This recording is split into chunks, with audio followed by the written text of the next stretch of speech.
em verdade vos digo, o que não entra pela porta no aprisco das ovelhas, mas sobe por outra parte, esse é ladrão e salteador. Aquele, porém, que entra pela porta, esse é o pastor das ovelhas. Para este, o porteiro abre, as ovelhas ouvem a voz, ele chama pelo nome as suas próprias ovelhas e as conduz para fora. Depois de fazer sair todas as que lhe pertencem, vai adiante delas e elas o seguem, porque lhe reconhecem a voz. Mas de modo nenhum seguirão o estranho, antes fugirão dele, porque não conhecem a voz dos estranhos.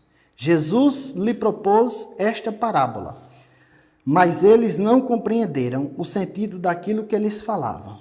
Jesus, pois, lhes afirmou de novo: em verdade vos digo, eu sou a porta das ovelhas. Todos quantos vieram antes de mim são ladrões e salteadores, mas as ovelhas não lhes deram ouvido. Eu sou a porta, se alguém entrar por mim, será salvo. Entrará e sairá e achará pastagem. O ladrão vem somente para roubar, matar e destruir. Eu vim para que tenham vida e a tenham em abundância. Eu sou o bom pastor dá vida pelas ovelhas. Verso de número 15. Assim como o Pai me conhece a mim, eu conheço o Pai, e dou a vida pelas ovelhas. Meus irmãos, o contexto desse texto começa a partir de João, capítulo de número 9. João, capítulo número 9, narra a cura de Jesus sobre um cego de nascença, onde os discípulos chegam para Jesus e perguntam: mestre, quem foi que pecou? Foi ele ou foi os pais dele para que tal mal acontecesse? Jesus disse que aquilo tinha acontecido simplesmente para que se manifestasse as obras de Deus. Então Jesus, ao curar esse cego, em João, capítulo de número 9, já havia um mandato dos fariseus e dos saduceus para que todos aqueles que confessassem o nome de Cristo e dissessem que ele era o Salvador, todas essas pessoas deveriam ser expulsas das sinagogas. Já havia um mandato expedido pela liderança religiosa. Isso está no verso 9, a partir do versículo de número 18. 9 a partir do 18. Vejam. Não acreditaram os judeus que ele fora cego e agora via, enquanto lhe chamaram os pais e os interrogaram: é este o vosso filho de quem dizeis que nasceu cego? Como, pois, vê agora? Então os pais responderam: sabemos que este é nosso filho e que nasceu cego, mas não sabemos como vê agora, ou quem lhe abriu os olhos. Também não sabemos. Perguntai a ele.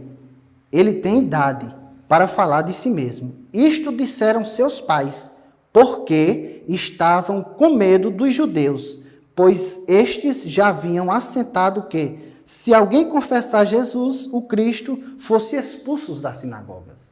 E a sinagoga, irmãos, ali, é interessante que a sinagoga ela não só servia como templo, como um lugar de adoração, como um lugar onde sentar e ouvir a lei. A sinagoga era um lugar extremamente importante porque lá também era julgado. Havia julgamentos dentro da sinagoga. As sinagogas estavam muito além simplesmente de um lugar de adoração. Era um lugar extremamente importante para os judeus. Então a família do cego ficou com medo de ser expulso da sinagoga e negaram a Jesus e jogaram a responsabilidade inteira para o seu filho. Diz: pergunte a ele, ele já sabe responder por si mesmo. Então, aquele homem que era cego, que recebeu um milagre, recebeu uma visita dos fariseus, e os fariseus perguntaram: quem foi que lhe curou? Ele disse: Jesus. E aí perguntaram: o que você diz a respeito dele? Ele disse que é um profeta. E no final das contas, eles terminam numa grande discussão, ao ponto dos fariseus expulsarem aquela pessoa que era cego da presença dele e da sinagoga. E Jesus, em outra ocasião, se encontrou com esse homem que recebeu o milagre e se revelou para ele, disse que era o Cristo que haveria de vir, e aquele homem que era cego se prostrou diante de Jesus e o adorou.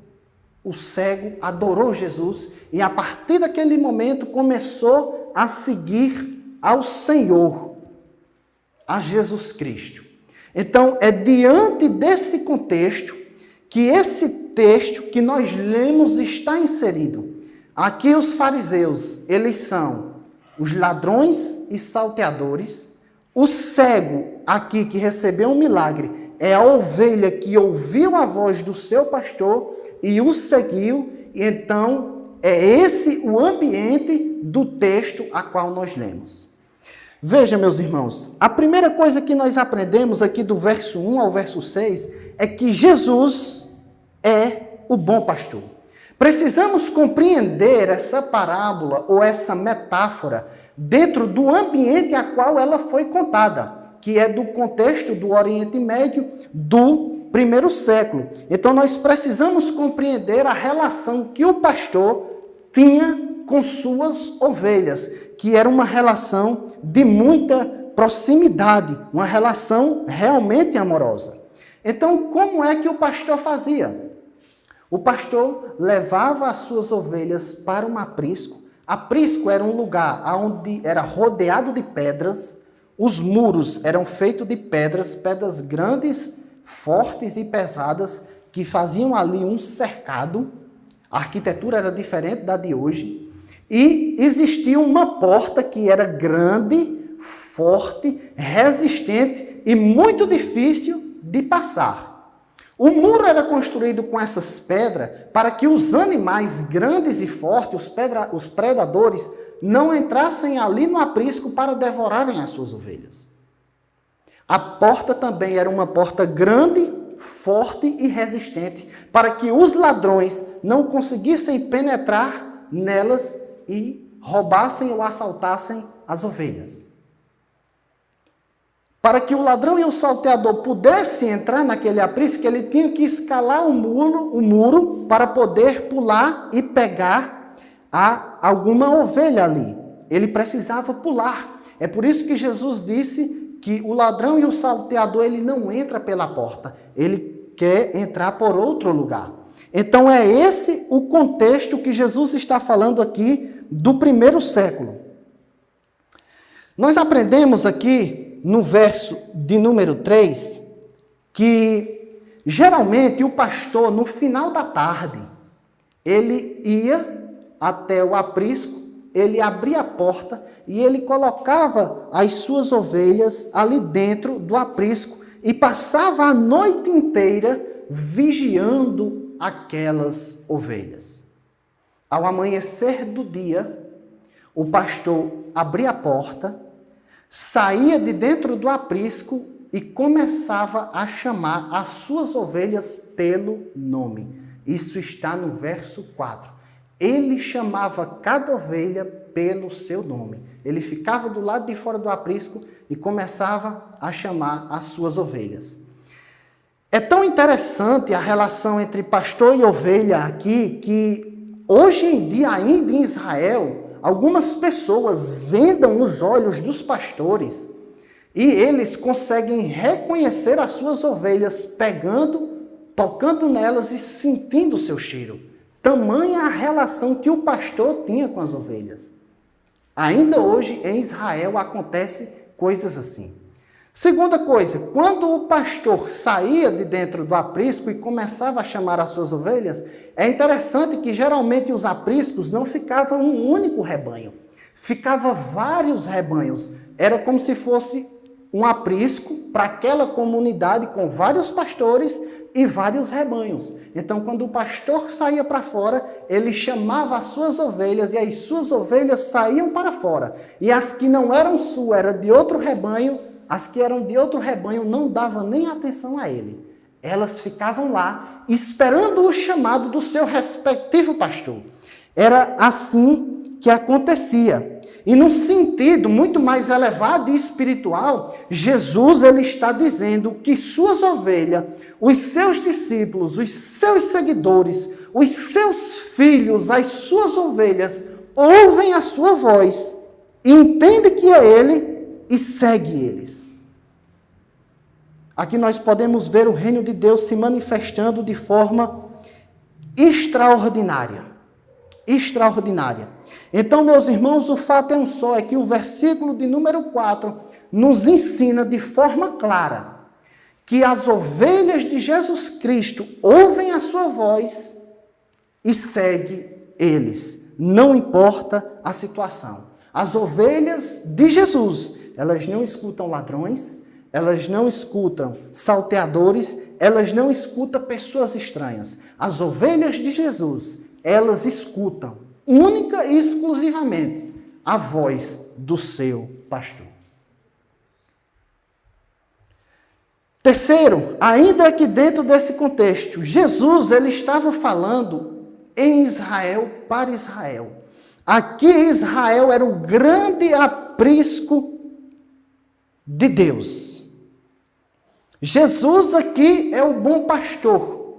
As pessoas que estão seguindo ele, de verdade, de coração, porque creram e se arrependeram, como esse cego, são tratadas por Jesus aqui como ovelhas, que está ouvindo ele e seguindo eles.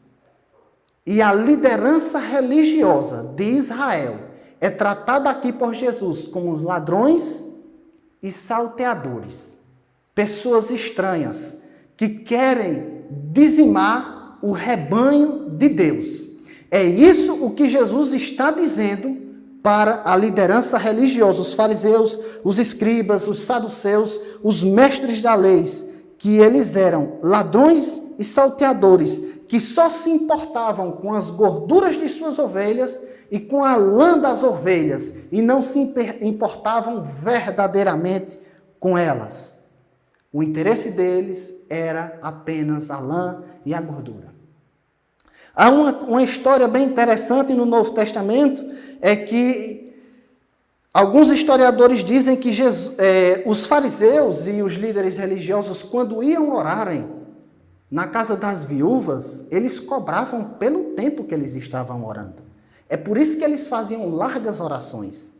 Eles colocavam como que uma ampulheta, onde ficava contando o tempo da oração deles, para que no final eles pudessem cobrar. Veja que essas práticas, elas não são novas, elas são antigas. E Jesus está denunciando, porque veja bem, meus irmãos, o que é que acontece? Ao invés dos fariseus, dos saduceus, dos líderes religiosos ficarem alegres, porque uma pessoa foi curada da sua cegueira, foi restaurada a sua visão, e agora ele poderia mudar a sua vida através disso. Ao contrário disso, eles expulsam aquele cego que recebeu o milagre das sinagogas. Para você ver como é o sistema religioso que imperava na época de Jesus. Eles eram ladrões e salteadores. É isso o que Jesus deixa claro, do verso 1 ao verso 6. O que isso tem a ver, meus irmãos, conosco? Eu quero aqui aplicar o verso 4 e o verso 5 na nossa vida, porque Jesus foi quem falou que as suas ovelhas reconhecem a sua voz. A aplicação é simples e é objetiva. Quem não escuta, quem não entende e quem não segue Jesus Cristo de Nazaré, não é ovelha do seu rebanho, não é sua ovelha, porque é simplesmente impossível Jesus mentir ou Jesus errar. Jesus disse que as suas ovelhas ouvem a sua voz e seguem eles. Não há outra interpretação, não há outro entendimento. A passagem é clara, é limpa e é muito fácil de se entender. Então, todos aqueles que dizem que o seguem, mas na verdade quebram todos os seus mandamentos, fazem tudo o contrário da forma que ele revelou, não pode ser ovelha dele. Porque Jesus disse que as ovelhas dele ouvem a sua voz e o seguem. Se alguém diz que é ovelha de Jesus, mas não anda da forma como ele revelou, é mentira. Porque as ovelhas de Jesus seguem ele. Segunda coisa que nós aprendemos e nós podemos tirar para a nossa vida diária e prática. Isso é a base e o fundamento para que nós possamos evangelizar com segurança, tranquilidade e com paz. Nós não precisamos fazer apelos emocionais. Nós não precisamos de entretenimento para que as pessoas se convertam ao Senhor. Pelo contrário, essas coisas, no fim das contas, afastam as pessoas, porque quando uma pessoa vem para a igreja e está simplesmente por causa de uma emoção e de um entretenimento, quando essas coisas passam, essa pessoa vai se afastar.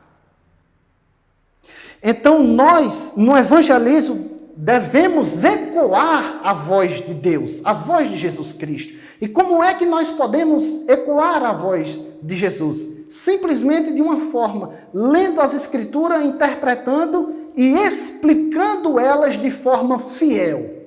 Assim, as ovelhas de Jesus vão ouvir a voz dele e vão seguir, acima de tudo, o bom pastor.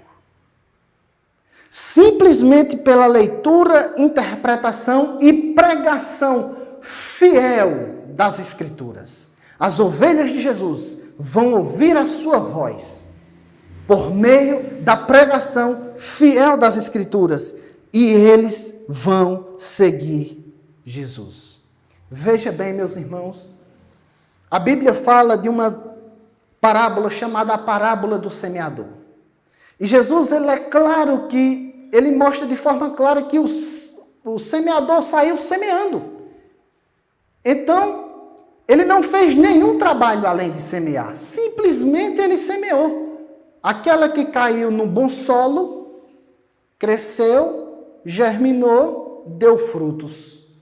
Veja que o semeador não fez nada além de semear. Esse é o nosso único e exclusivo trabalho. Semear a palavra de Deus com toda a fidelidade. Em terceiro lugar, ainda que dentro, tirando mais uma lição para nossas vidas, eu já vi igrejas e mais igrejas fazerem eventos e gastarem 100, 200, 300 mil reais, trazerem bandas no mundo gospel, criar um ambiente emocional para que várias pessoas se emocionem e no fim das contas elas sejam manipuladas e levantem a sua mão, chorem e vá à frente em shows e mais shows. Eu já vi também com esses olhos eventos assim, 100 pessoas irem à frente, 200, 300 pessoas irem à frente. Mas no outro dia, eu já ouvi de pastores que não aparecia mais ninguém lá na igreja. Por quê? Porque foi um apelo emocional, foi um entretenimento, foi uma manipulação de sentimentos que houve ali naquele momento. Não foi a voz de Jesus chamando as suas ovelhas. Foi simplesmente um ambiente emocional que foi criado para manipular os sentimentos e as emoções das pessoas. E o que é que acontece? Às vezes aparece uma pessoa de 100, de 200, 300 que veio, 2, 3, às vezes não aparece ninguém. Porque não foi assim que Jesus revelou na palavra. Não foi essa a forma que Jesus revelou na palavra. Nós vivemos numa época a qual as denominações religiosas pressionam os seus obreiros para que eles dêem resultado. Tem igrejas que têm, denominações que têm meta de batismos, meta de conversões, e ninguém pode estipular essas coisas. Isso tudo é inútil, isso tudo é blasfêmia, isso tudo é querer gerar uma coisa a qual Deus nunca planejou. Nós não devemos aceder pressão nenhuma, irmãos, nenhuma. Simplesmente o nosso trabalho é pregar com fidelidade Jesus Cristo. Essa é a única maneira eficaz das pessoas ouvirem a voz do bom pastor e seguir ele. Essa é a única maneira. Qualquer outra maneira tentada está fadada ao fracasso. Segundo, Jesus é a porta que dá acesso à salvação. Isso está do verso 7 ao verso de número 10, onde Jesus diz: Jesus, pois, lhes afirmou de novo: em verdade vos digo, eu sou a porta das ovelhas. Aqui, por causa que no verso 6 as pessoas não entenderam a parábola de Jesus, ele muda a forma de falar com as pessoas, ele muda a metáfora, ele amplia e ele interpreta algumas coisas que ele falou. Ele muda de pastor para porta e explica algumas coisas, mas o princípio continua o mesmo, a verdade continua sendo a mesma, a interpretação continua sendo a mesma.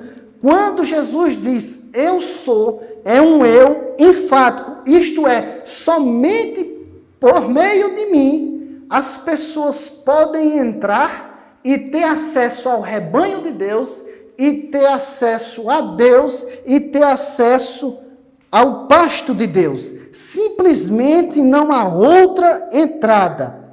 Eu sou a porta de entrada, disse Jesus. Não há outra porta, não há outro caminho, não há nada além de Jesus Cristo. Veja bem, meus irmãos, que nesse evangelho, Jesus ele é claro e enfático em dizer 7 vezes o eu sou. Jesus disse: eu sou o pão da vida, eu sou o bom pastor, eu sou a luz do mundo, eu sou a porta, eu sou o caminho, eu sou a verdade, eu sou a vida. Não há nada além de Jesus. Jesus é tudo, Jesus é suficiente, Jesus é aquele que satisfaz o seu rebanho. Simplesmente Ele é quem pode fazer essas coisas. Se Jesus não satisfaz uma pessoa, nada mais nessa existência, nessa terra, nessa vida pode satisfazer Ele. Nada mais. Simplesmente Jesus é suficiente para nos satisfazer. E se Jesus não satisfazer, meu irmão, nada mais vai lhe satisfazer.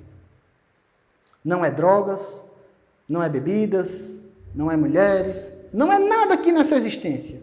Simplesmente nada. Fama, dinheiro, nada. Jesus é tudo. Jesus é a porta, Jesus é o caminho, Jesus é tudo. E os bodes e os demais animais, meus irmãos, vão escutar muitas vozes e vão entrar por muitas portas, mas jamais escutarão e seguirão o bom pastor. Eles procuram coisas e mais coisas e nunca encontrarão e entrarão e seguirão Jesus Cristo de Nazaré. Somente Jesus. Somente Jesus. Aqui eu também quero dizer a vocês que o verso 8 e o verso 10 às vezes é muito mal interpretado. Vamos ler. Todos quantos vieram antes de mim são ladrões e salteadores, mas as ovelhas não lhe deram ouvidos. Primeiro, esses versos, irmãos, o verso 8, quando Jesus diz que aqueles que vieram antes dele, Jesus não está falando de Moisés, como alguns pensam, de Elias, de Eliseu, João Batista, Jeremias, Ezequiel, Daniel, até mesmo João Batista. Jesus não está falando que esses eram ladrões e salteadores. Pelo contrário, Jesus ratificou a mensagem deles. E diz Jesus que eles foram usados por Deus e o que eles disseram apontavam para Jesus. Na verdade, Jesus está falando de 2 grupos aqui que vieram antes dele. Primeiro foi essa liderança religiosa.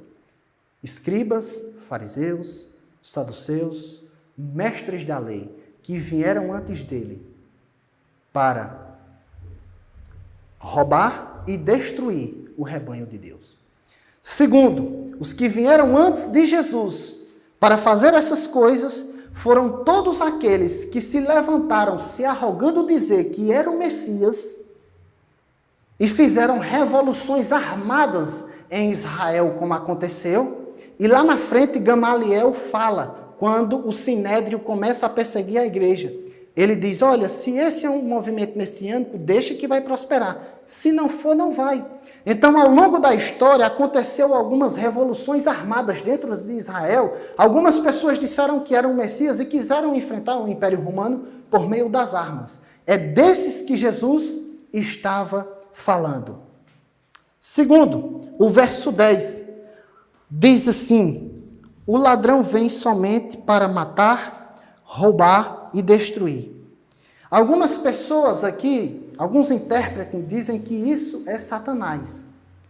E de fato, Satanás veio para matar, roubar e destruir. Mas esse texto, em todo o ambiente contextual, tanto o verso 9, como o verso 10, como o verso 11, Jesus ele não fala do diabo. Quem veio para matar, roubar e destruir, aqui nesse texto, era justamente a liderança religiosa que mataria os discípulos de Jesus posteriormente e mataria o próprio Jesus. São esses que foram enviados para matar, roubar e destruir. Era a liderança religiosa de Israel e não o diabo. Apesar do diabo também influenciar nessas coisas. Aqui, meus irmãos, nós tiramos mais um princípio, mais uma aplicação para as nossas vidas a partir do verso 9. Eu sou a porta, se alguém entrar por mim, por meio da fé, por meio do arrependimento, elas entrarão, sairão e encontrarão pastagem. Como eu disse aqui, a gente deve sempre lembrar do contexto do primeiro século, do pastor tomando de conta de suas ovelhas. Quando ele conduzia as suas ovelhas, ele levava as ovelhas dele ao pasto e as ovelhas comiam, as ovelhas ficavam saciadas, as ovelhas ficavam gordas e com a lã bonita. E o pastor olhava e mostrava como as suas ovelhas estavam encontrando pastagem e ficando bonitas.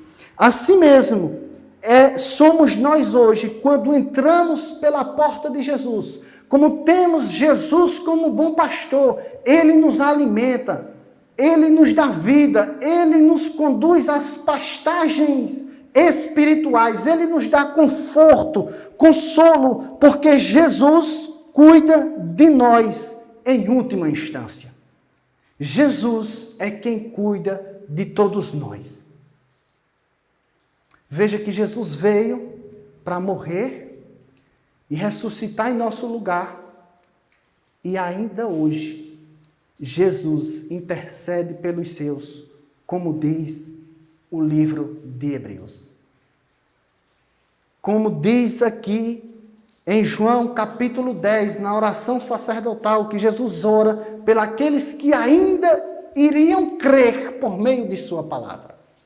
Então Jesus orou e intercede ainda hoje no céu por todas as suas ovelhas. Quem entra, meus irmãos, por essa porta, por Jesus, é satisfeito e encontra pastagens das mais belas, que saciam a fome interior do homem. Jesus é a porta. E terceiro, verso 11 e verso 15, Jesus diz assim: eu sou o bom pastor dá vida pelas ovelhas. Verso 15, assim como o Pai me conhece a mim, eu conheço o Pai e dou a minha vida pelas ovelhas. Eu quero, irmãos, aqui entrar com vocês um pouco na doutrina da expiação.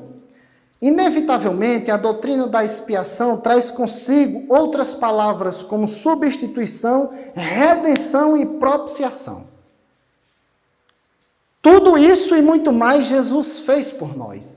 A primeira coisa que eu quero dizer aqui a todos nós é que o sacrifício de Jesus, ele é substitutivo, ou seja, ele toma o nosso lugar. Por quê? Porque era simplesmente impossível, irmãos, qualquer ser humano nascido de mulher em pecado, morto em seus delitos e pecados, oferecer um sacrifício que agradasse a um Deus soberano, santo, justo e reto. Deus exigia um pagamento imaculado. E somente Cristo era capaz de preencher todos os requisitos que Deus pediu. 1 Pedro capítulo 1, verso 18 e 19 vai dizer o seguinte: sabendo que não foi com coisas corruptíveis, como prata ou ouro, que fostes resgatado da vã maneira de viver. Por tradição recebeste os vossos pais, mas com o precioso sangue de Cristo, como de um cordeiro imaculado e incontaminado, vocês foram comprados. Cristo sofreu, meus irmãos, em nosso lugar. Todas as nossas obras, todos os nossos maiores esforços diante de Deus, para fazermos um sacrifício para agradarmos a Deus, é simplesmente inútil. Somente Jesus Cristo foi capaz de nos substituir, de substituir as suas ovelhas diante de Deus. Jesus. Vamos ler Isaías, capítulo de número 53. Isaías 53, versos de número 4, 5 e 6 e 7. Diz assim, Isaías 53. Certamente Ele tomou sobre si as nossas enfermidades e as nossas dores levou sobre si. E nós reputávamos por aflito, ferido de Deus e oprimido. Mas Ele foi transpassado pelas nossas transgressões e moído pelas nossas iniquidades. O castigo que nos traz a paz estava sobre Ele, e pelas suas pisaduras fomos sarados. Todos nós andávamos desgarrados como ovelhas, cada um se desviava pelo seu caminho. Mas olha o que Deus fez, mas o Senhor fez cair sobre ele a iniquidade de todos nós. Somente porque Deus colocou os nossos pecados, os pecados da igreja, os pecados das suas ovelhas, em Jesus Cristo, é que nós podemos ter salvação. E isso significa substituição. Sai você e entra Jesus em nosso lugar. Segundo, redenção. Em Marcos capítulo de número 10, verso 45, diz o seguinte: Filho do homem também não veio para ser servido, mas para servir e dar a vida em resgate de muitos. Meus irmãos, a palavra aqui no grego é litron, que significa pagar um preço por resgate. Essa palavra, ela era muito usada nas ágoras, ou seja, nas praças ali de Israel, tomadas pelo Império Romano. E o que é que acontecia ali? As pessoas levavam seus escravos para as praças para ali venderem os seus escravos. E quando alguém chegava para comprar um escravo, ele pagava o preço pelaquele escravo, para libertar aquele escravo. É justamente isso que Jesus Cristo fez por nós. Nós éramos escravos do pecado. E Jesus Cristo pagou o preço para que as suas ovelhas pudessem ser libertas, livres do pecado. É isso o que significa dizer redenção. É pagar o preço. Terceiro, propiciação. A palavra no grego é hilasmos. Significa dizer aplacar a ira de alguém que foi ofendido, ou apaziguar alguém que estava extremamente irritado. Na nossa relação com Deus, irmãos, nós ferimos a Deus com o nosso pecado. Nós ferimos a santidade de Deus com o nosso pecado. É por isso que era necessário alguém fazer um sacrifício para que pudesse apaziguar a ira de Deus. E todos os sacrifícios humanos eram incapazes de apaziguar a ira de Deus. Somente Jesus Cristo fez propiciação para apaziguar a ira de Deus. Somente Jesus foi capaz de fazer uma propiciação para aplacar a ira de Deus. Então, meus irmãos, eu quero aqui trazer uma aplicação bem vívida para nós. Quando Deus olhava para nós, que estavam mortos nos nossos delitos e pecados, Deus cerrava os seus punhos. As veias de Deus começavam a engrossar e a aparentar nos braços, no pescoço, na testa. A pupila do olho de Deus começava a dilatar e ele começava a soltar fumaça pela boca e pelos narizes, de tão irado que ele estava conosco. Mas quando Jesus morre na cruz pelas suas ovelhas, a ira de Deus, ela é aplacada. Deus é acalmado e assim nós podemos reconciliar com Deus. Jesus Cristo fez isso por nós.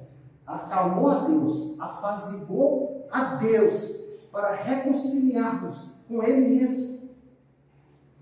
Deus estava em Cristo Jesus, reconciliando o mundo consigo mesmo, disse o apóstolo Paulo.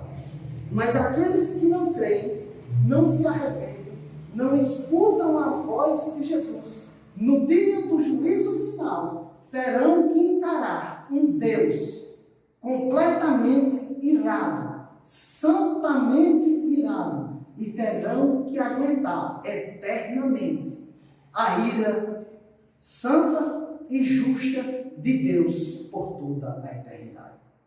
Ainda há tempo de escutar a voz de Jesus e seguir o bom pastor.